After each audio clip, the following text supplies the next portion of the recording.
Now, let's talk a little bit about saving. This is very important. Saving allows you to have the luxuries that you want later on in life, like having a new computer, fancy clothes, whatever it is that does it for you. Now, life is nothing more than a series of experiences. By saving money for the things you enjoy, the things that you like, you're going to have a lot more time and money for fun stuff and have the things that you dream about. Having real goals, having written down goals in mind makes your choice to save instead of spending that much easier. Now, I've divided up savings into three main categories. You could think of them as buckets. The first bucket is emergency fund. The second is fun fund. And the third is the long-term fund. Okay? Let's talk a little bit about the first one, the emergency fund. This is the first priority of savings. This should be about 6 months of your living expenses. That means that if you make about $500 a month, you should have set aside about $3,000. $3,000 is 6 times $500 set aside for things like, for example, car repairs. That way, if your car breaks down, you won't have to take the bus or walk or beg your friends for a ride. Of course, if having 6 months of savings set aside sounds a bit tough, you can always earn more money or you can cut your expenses. The second category is the fun fund, okay? This is for things that you like to do. Going out to dinner with the family, miniature golf, the batting cage, watching a funny movie, whatever it might be. Figure out how much you need to save each month to pay for these fun experiences, because having fun is very important. Third, the third category, the third bucket, is the long-term fund. This is where you hold your money for future investments. This is the backbone of your financial future, the backbone, the foundation. So take that extremely seriously. This account deserves treatment every month, no matter what. Pay yourself first.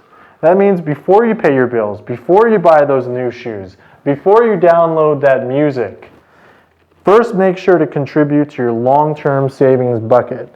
This is an important money secret that even the most experienced business people forget or ignore, and they suffer later. By knowing this and staying committed to paying yourself first, you will benefit tremendously. Now, how much should you save? This is a common question that people ask, especially young people. Make it a goal to save 15% of your income, okay? So that means that if you're making $1,000 a month, okay, 15%, that means $150 should go into your fund, and another $150 should go into your long-term fund, okay? These are just basically rules of thumb, okay? Now, let's talk a little more about how money grows.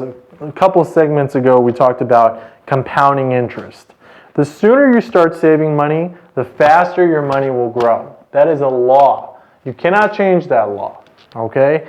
It might sound kind of hard to save even $100 a month right now, but if you take control and organize your finances the way I have here, and you learn ways to make more money, cut your expenses, then your savings plan will become a reality, and you will start to achieve your goals and dreams that much quicker. Savings is a key to having a successful financial future. The sooner you master how to save, the sooner you're going to benefit from being responsible and being conscientious. Now, let's get to the because you know this part of the segment. Because you know this, you're going to avoid wasting money and having no direction or plan for your money. People that fail to save their money end up feeling like they're working too hard with nothing to show for it.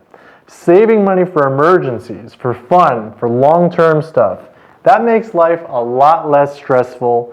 It makes you more prepared to deal with challenges and get through them smoothly. Plus, it helps you achieve your goals much more quickly.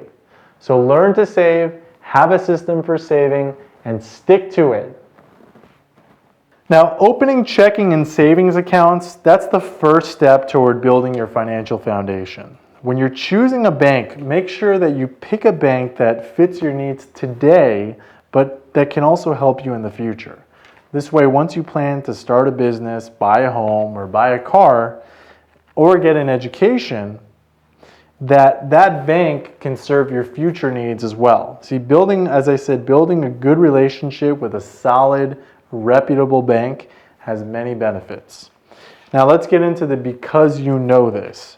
You will avoid frustration that comes from being disorganized with your finances and not having specific purposes for your money. By getting your arms around the whole banking issue, which is inevitable, you're putting yourself in a position of control by establishing the basic tools of your financial planning. Later on, especially once you start investing, you're going to have more accounts. Things may get a little more complex, but properly managing your basic checking and savings account properly upfront, that's great practice.